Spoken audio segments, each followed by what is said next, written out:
This general store is cheery and well lit, thanks to the warm hearth. The first things that you notice are the cats. They seem to be everywhere. Then you see the shopkeeper, sitting on her rocking chair as she knits. She's a very, sturdy-looking woman. So, you're the stranger in town. I've heard all about you already.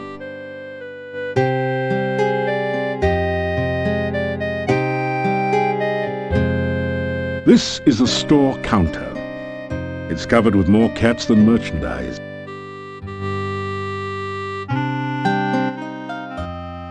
If you must know, my name is Olga Stovich. What's your name, stranger? And what are you doing in Mordavia? You tell her a few things about yourself. Oh, professional hero, huh? Easy to say, hard to do. We'll see. Let me see, what could you use? Well, besides my regular items like brooms and pens, I really don't have anything else for adventurers like yourself. I do have some lovely sandwiches you can use for rations. And garlic, of course you'll need garlic. I've also got some oil you can use to keep the weapons and armor from rusting. And if you like sweets, I've got some yummy homemade candy. Although the garlic flavored ones have all been purchased by now. I'll have to make some more. Oh, and a shopping bag to carry things in. I have a couple of those left. 3 twists of candy will cost you just 5 kopecks. The kids love them. Oh, now garlic is a must-have item. It's just 25 kopecks for a bulb, and it will add flavor to any food. Storekeeper looks around nervously for a moment, then continues. You know, some say garlic also has medicinal and protective properties.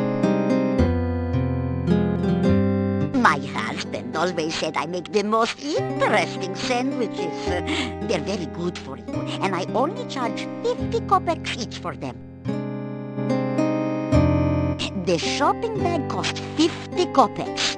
It is very useful for carrying your purchases or other large things. A flask of household oil will cost you 100 kopecks. It's good for door squeaks and can also be used to loosen up rusty wagon wheels. I can sell you a very nice large pipe pen for 250 kopecks. I've always admired the men who can cook. You can purchase the hand broom for 350 kopecks. I'm sure you'll really clean up with it.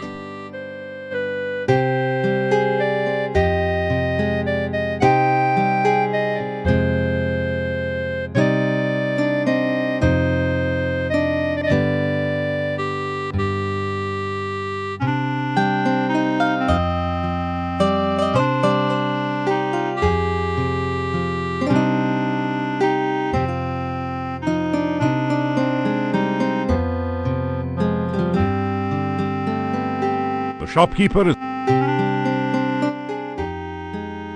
What would you like to know about?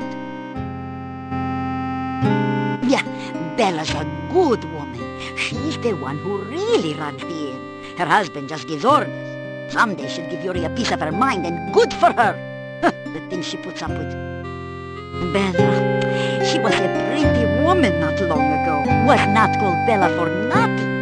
Losing her only child really aged her. What a tragedy. The castle north of town was abandoned for many years.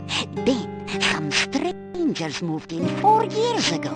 No one knows what goes on there now, but it won't be for the good, I'll tell you. Werewolves are gypsies, no question about it. They change into wolves at night, eating anyone they can get. Nothing can kill a werewolf but silver or magic, so you be careful out in the woods at night, you hear me? The gypsy camp is not at all that far from here. That is a bad place, and you'd better have nothing to do with it. It is dangerous, it should have been torn down long ago. Many a stranger never came back after asking questions about it. So don't let your curiosity be the death of you.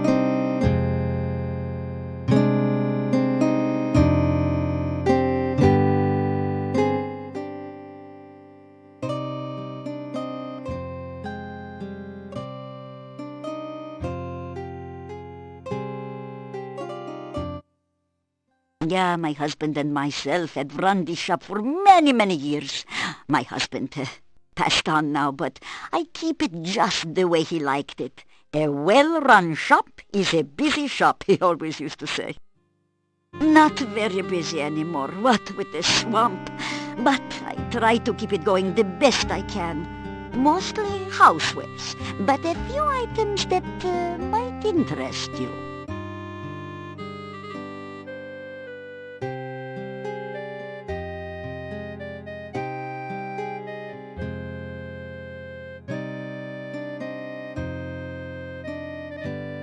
Goodbye, or as my dear departed Boris used to say, may the winds blow fair at your back.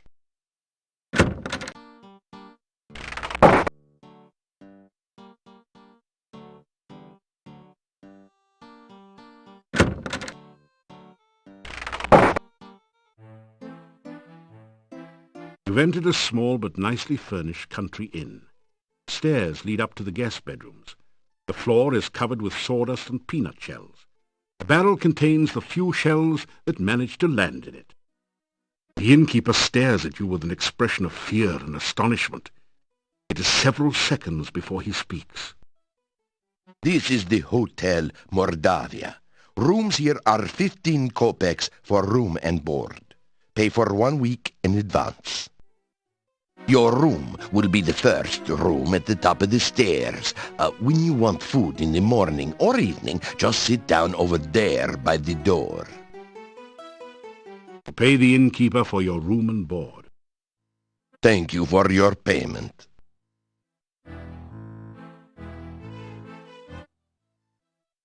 The Hotel Mordavia has been in my family for generations. It is the only place to be when darkness falls at night. Everything else is closed, and even we lock the doors. You must knock if you wish to come in. My name is Yuri Markarov. My wife's name is Bella. We are the owners of this inn. If you climb the stairs, your room is the first door on the right. The doors of the inn close before nightfall, so make sure you are always back before sunset. Make certain you are back in town before dusk. The gates of the town will close solidly to keep out any dangers. The Burgomeister is the mayor of the town. You will be wise to listen to what he says and stay out of trouble.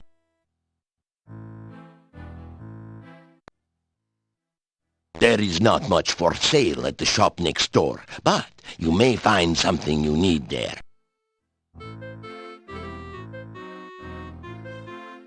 The monastery is to the north of here. It has been abandoned for many, many years, but it has a bad reputation. No one in town will go near it, and if you have any sense, neither will you. There are many ill things that roam this valley by night. Make certain that you never have to meet them. Never venture into the forest by night.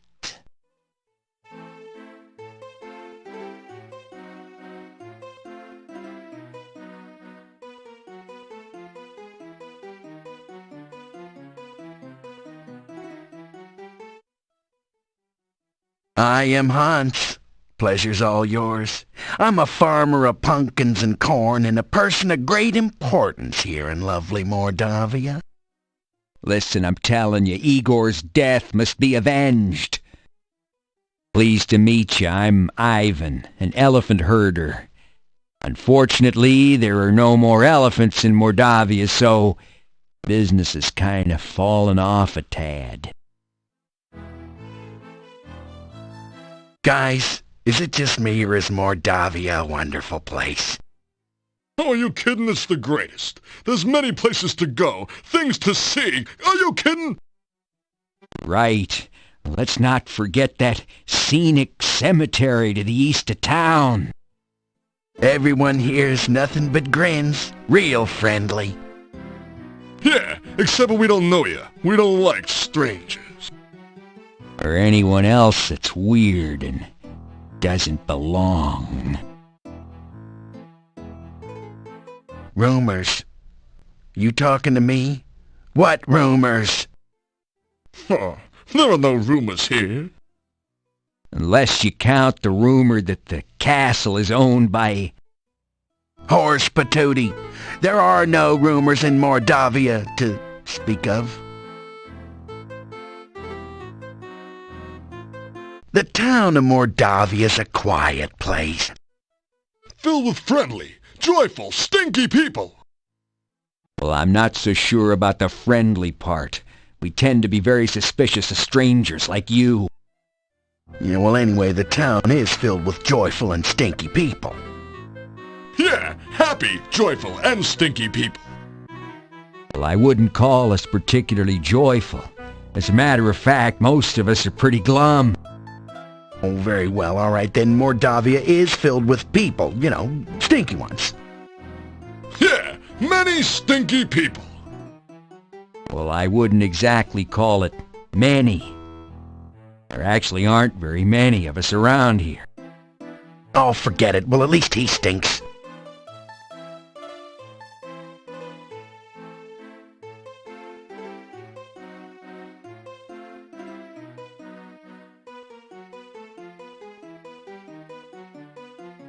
It's sausage and peppers fried with garlic.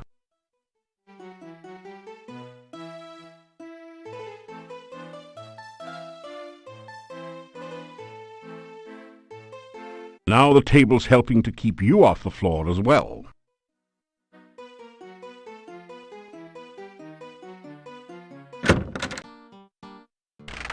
So, you are still around, are you? When are you leaving Mordavia?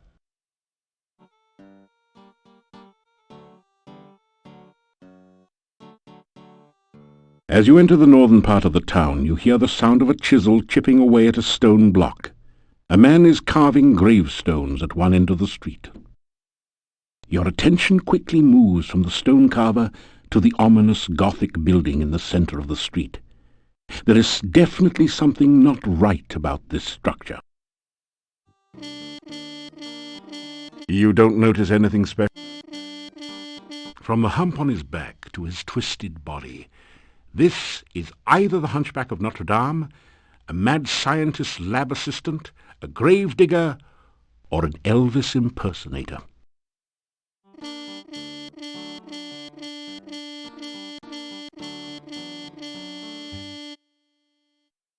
Igor. Just Igor. Building was Adventurers Guild. No adventurers, no guild. Town Mordavia, this north part of town. Oh, this day job. Also work graveyard shift. Little graveyard humor there. Igor dig graves in cemetery. Igor put dead person in grave. Igor cover dead person with dirt. Igor put headstone on grave. Oh, plenty job security around here. Business is piling up. Little graveyard humor there. Again. Oh, Igor not hear rumors. Igor not no stranger in town. Igor not no doctor make strange things in lab. Igor not no funny man in inn not funny. Igor not know many things. Igor not hear many things. Oh. Bad building. No go there. Bad, bad, bad.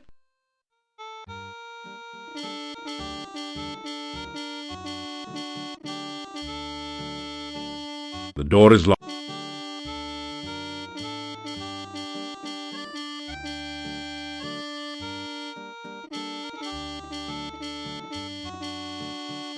Still you remain. It is a wonder you have managed to live so long.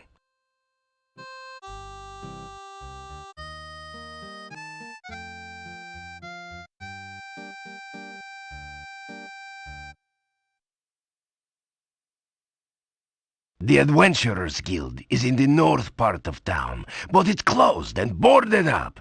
There have been no adventurers here since the road was flooded. By the laws of the land, I must give you the key for the asking. Perhaps it will be of some use to you. Castle Borgoff is north of the town. The last of the Borgoff family left this valley years ago. Now it is inhabited by some cousin. The people of the castle do not bother this town. I suggest strongly that you do not bother the people of the castle. Dr. Cranium is an idiot and a madman. If you are wise, you will stay away from him. Nikolai is an old man and easily confused. His wife has been missing for years now. He cannot face the fact that she is gone.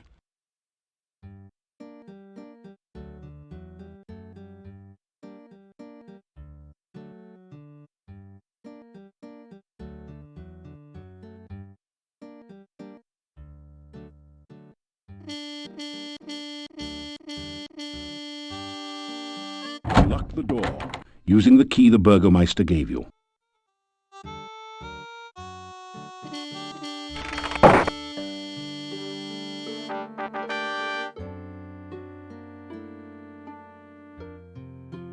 This desk holds the adventurer's logbook, a quill pen, and an inkwell. It's a rare example of the deadly Mordavian moose, distinguishable by its long, fang-like canines. Someone has strung garlic around its neck, probably in hopes that it will stay on the wall. This is either some sort of diabolical device or an exercise machine. Come to think of it, exercise machines are diabolical devices. A finely crafted sword rests within this case, but there doesn't seem to be a door or any way to open the case. A plaque reads, "Break glass in emergency."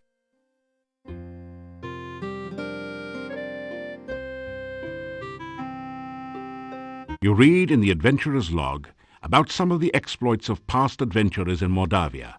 Prominent among them is the story of Pyotr and the Dark One's cult. Near the end of the book, Pyotr tells how he led the armies against the Chernovi cult outside the Dark One's cave.